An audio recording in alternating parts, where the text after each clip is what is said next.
Welcome back to Planet in the South. Tonight we are going to be making an easy 30-minute supper. We're going to be making a sun-dried tomato pasta with chopped spinach, and we've just gotten home from work. It's already getting dark outside with the time change, and it is time for us to make some supper so we can get that made, get some laundry done probably, and then watch a little TV before it's time to go to bed. So we'll go ahead and get started. First, we're going to make a cashew cream sauce for our pasta. These are whole, natural, unsalted cashews. Secret to keeping your husbands out of your cashews: get the ones in a bag and say, okay, the ones in a bucket you can have. The ones in a bag are not for you to eat, but they won't eat me them because they're not that good on their own. So that's my tip to keeping my cashews that I cook with out of somebody else eating them. All right, so we're gonna do 3/4 cup of the cashews here, and I'm just gonna go ahead and throw them down in my blender. Just a little tip: if you're gonna be making any type of cashew sauce and you don't want to soak your cashews overnight to make them soft, put them in the very bottom of the blender so that they will get nice and crunched up and you won't have kind of big chunks of cashews in your sauce. So 3/4 cup of that, and then we are gonna add, y'all know I like a lot of garlic, and I ain't chopping garlic, so I'm probably gonna do 2 tablespoons, which is just about what I have left in this jar here. Yep, so we're just gonna go ahead and get the most of that out. Have Alexa add that to our list. And then I'm gonna do 2 tablespoons of this tomato paste. So I do the jarred tomato paste, and it almost kills me to throw the rest of it away if I don't need the whole thing. But I know that I'm gonna be making a Mexican dish later this week, so I'm gonna put this in the fridge and then I will use it with my Mexican rice later. So we are not gonna be wasting that. What do I do with this spoon? I don't know. Next, I'm gonna be doing 3/4 cup of sun-dried tomatoes. And I don't have enough in this jar, so I have another jar here, so just kind of wing it. I really like sun-dried tomatoes, and I like the juice, but I'm not gonna dump all the juice in there, just because I don't want it to be too tomatoey. I'm gonna pull out a good portion of that juice too.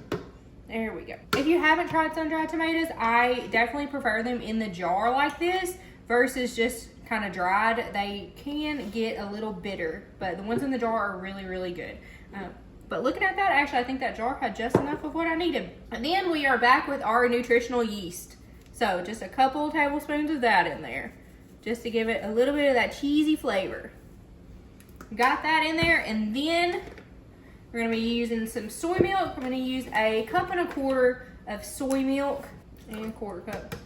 And of course, this whole time we've been multitasking because we already got our water on to boil. So got that over there heating up, and then we'll add our pasta in here just a minute. But this is what your sauce should look at this point. Pretty creamy. This is what our sauce looks like when we got it all blended. It is pretty thick. If I were not going to add frozen spinach, I would thin this out a bit. But I am going to be adding frozen spinach because I don't keep a lot of fresh produce because it goes bad. But frozen spinach is just fine. This one's one of my favorites, or whatever you see on sale. Frozen vegetables go on sale all the time, so just pick some up. They're great to keep in your freezer. So I'm gonna put my sauce down in my pan, and then I'm gonna add this, and because it's frozen, that extra water is gonna loosen up my sauce a little bit. So my water is at a rolling boil here, and then use whatever pasta you have at your house. So I have some elbow macaroni, and it's gonna be just fine. Dump that all in there, and then I'm going to give it a good stir. And then just go ahead and turn your water down now. I'm the world's worst at this. Leaving my boiling water on high, and then it boils over, and I get so mad because then I have to clean my stove again. So just go ahead and turn your fire down now. So pasta water is at a rolling boil. It looks good. It's not going to boil over on me. So I'm going to heat this skillet up. This is going to be on medium-low heat. So I'm gonna say, depending on your stovetop, I'm gonna put mine on 4.5, and let that pot heat up a bit, and then I'm gonna add my sauce into it. Anybody else can't cook without a dog being up under them? So I am going to get my sauce all out in my skillet here. You made it, you paid for it. Make sure you get it all out best as you can. If you need to, you can always put a little water down in your blender and get the rest of that sauce out. And once we've got our sauce in the pan, I'm just going to throw in a frozen bag of chopped spinach. If y'all watched me enough, you should have known the pasta and the sauce that color wasn't gonna be enough color for my plate. So I was gonna be adding something extra.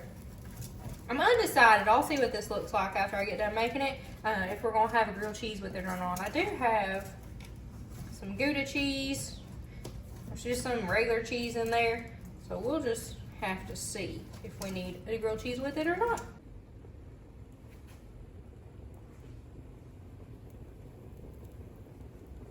So our sauce is nice and heated up. It was still a little bit thick. So I just took some pasta water and threw it in there, and I've gotten it to the consistency that I like.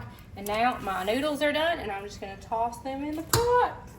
Get all the noodles out. You paid for it, we're gonna eat it. At this point, I am gonna turn the heat off. The pasta is hot, the sauce is hot, no need to keep it on and keep it cooking. And we are gonna eat. We do not let our food settle. On these 30-minute suppers, when this food is done, it hits the plate to start cooling off, and then it gets eaten. Now let me tell y'all, this smells and looks amazing. So I got my pasta under here. So my sun-dried tomato pasta with spinach, elbow macaroni. Who cares what kind of pasta? Whatever you got, just use it. And then I threw a little Parmesan cheese on top. I know I mentioned maybe doing a grilled cheese, but when I saw how much pasta I made, I do not need grilled cheese to go with it. We will be eating this for a couple days, and then when we get tired of it, it's going in the freezer, and you're gonna eat it some of the time, and you're gonna like it. So thank y'all for joining us on another 30-minute supper.